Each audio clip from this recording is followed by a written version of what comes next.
Assalamualaikum warahmatullahi wabarakatuh. Perkenalkan, nama saya Delvia Rostina dengan NIM B1031201130 dari program studi akuntansi reguler A, Fakultas Ekonomi dan Bisnis Universitas Tanjung Pura. Pada video ini saya akan menjelaskan mengenai analisis laba kotor pada PT Ultra Jaya Milk Industry dan Trading Company Tbk. PT Ultra Jaya Milk Industry dan Trading Company ini merupakan salah satu perusahaan di Indonesia, perusahaan terkemuka di Indonesia yang memproduksi minuman, khususnya di susu cair.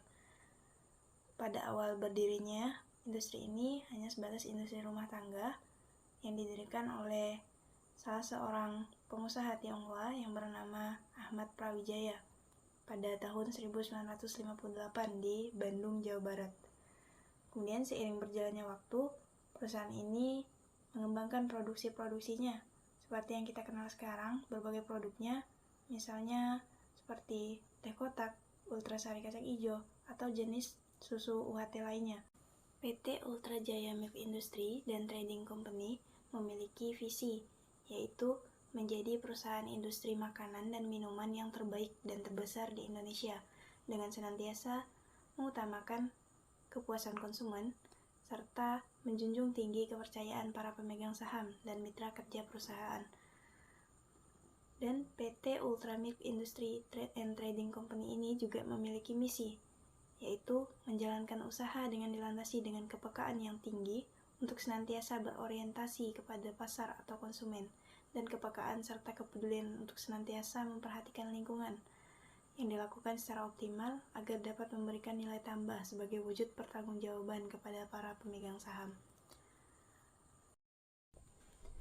Selanjutnya adalah analisis laba kotor pada PT Ultra Jaya Milk Industry dan Trading Company. Seperti yang kita lihat di tabel di samping, bahwa terdapat penurunan dari laba kotor PT Ultra Jaya Milk. Secara vertikal, laba kotor tahun buku 2021 menunjukkan penurunan sebesar 1,4%, yaitu yang semulanya dari 37,3% atau setara dengan 2,228,5 miliar di tahun buku 2020 turun menjadi 35,9% atau senilai dengan 2,374 miliar di tahun 2021. Penurunan laba kotor ini disebabkan oleh naiknya beban pokok penjualan, yang dimana beban pokok penjualan itu dari 62,7% di tahun buku 2020 menjadi 64,1% di tahun buku 2021. Meningkatnya beban pokok penjualan ini disebabkan oleh kenaikan biaya pemakaian bahan langsung dari 50,8% di tahun buku 2020 menjadi 54,0% di tahun buku 2021.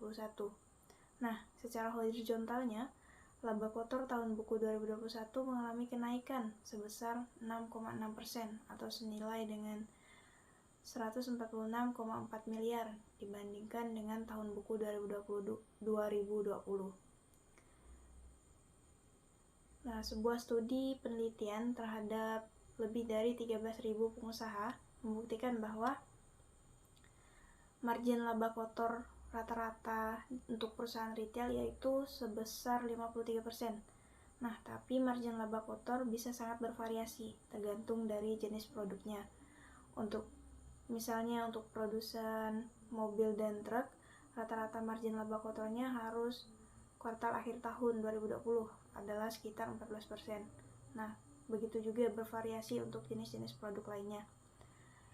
Dapat disimpulkan bahwa laba kotor pada PT Ultra Jaya Milk Industry dan Trading Company ini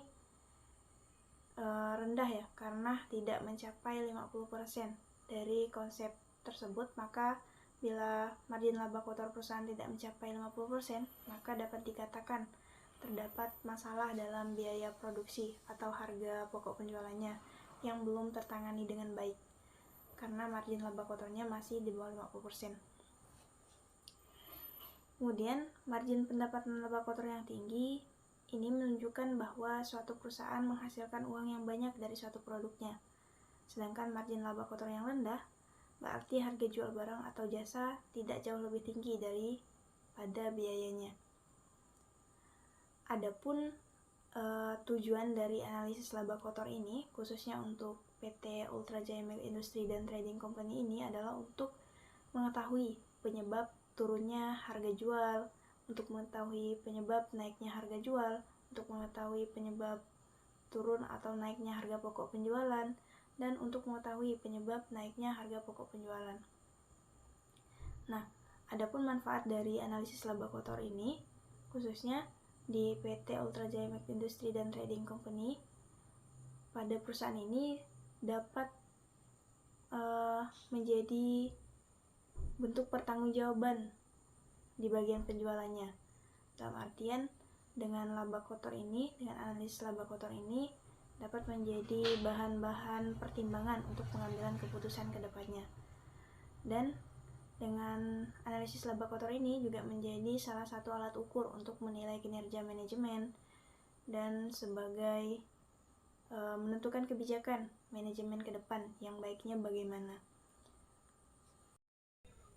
Mungkin sekian pemaparan analisis laba kotor pada PT Ultra Jaya Milk Industry dan Trading Company dari saya. Kurang lebihnya saya mohon maaf.